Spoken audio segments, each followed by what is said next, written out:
In our last video, we discussed about iron, hemoglobin, and ferritin. We discussed anemia a little bit. How when your hemoglobin is low does not always mean it's because of iron deficiency. That means because you don't have iron.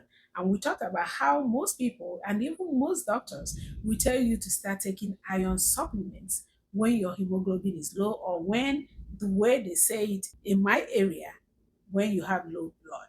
Okay, we talked about that. So today we're going to take it a step further. We're going to tell you the difference between iron and ferritin and why that is important. That is important because whenever your ferritin becomes low, even when your iron is still normal and your hemoglobin is still normal, you can start feeling symptoms. You can start feeling tired. Your nails are brittle. You feel cold all the time. You have brain fog. You can't remember things. You have headaches. There's so many other things because iron is not just involved in hemoglobin production, it's involved in other things. So anyway, let's break it down. I'm going to give you another analogy right now. Think of your iron as your checking account and think of your ferritin as your savings account. What happens when you deplete all the money in your checking account? You will start borrowing money or taking money from your savings.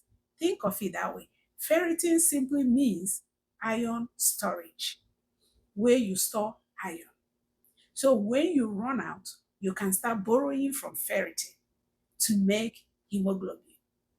Okay, do you get the connection now? You're feeling tired, you don't know what is wrong, you go to your doctor, they do a test, and they tell you, oh, your hemoglobin is normal, your iron is normal, and you're still feeling down. Ask this question: how is my ferritin? Once your ferritin starts depleting, your iron level might still be normal. Your hemoglobin level might still be normal. Remember, your body uses iron to make hemoglobin.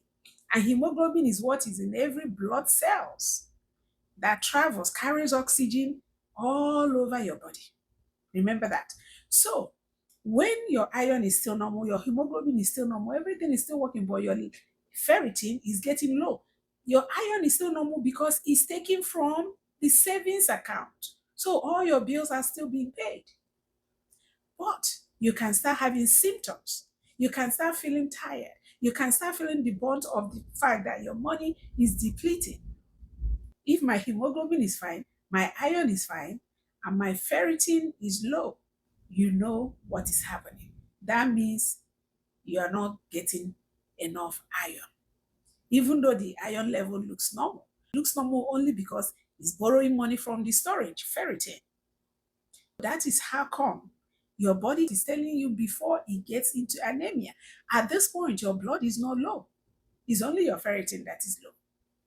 But if it continues to happen, eventually the savings account will be empty, and that is when you have a full-blown anemia.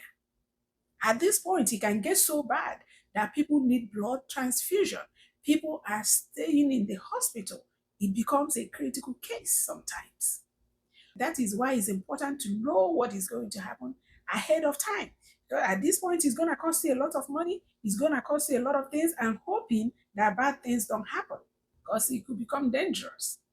Okay? So that is that. Once it gets into anemia, your hemoglobin will drop. That is when hemoglobin dropping is what makes it anemia, period. I hope we get that. Now, you can also have low hemoglobin and your iron is still normal. Your ferritin, that's the savings account, is still normal. There's only one question to ask. If my hemoglobin is low, but my iron is normal, and the savings account, the ferritin is normal, then why do I have anemia? Because the hemoglobin is still saying you have anemia, or in other words, you have low blood. Why? Because obviously it's not iron, because you have iron in storage. We're going to tell you why next video. So stay glued. Thank you for watching. Until next time, may God bless you. Bye-bye.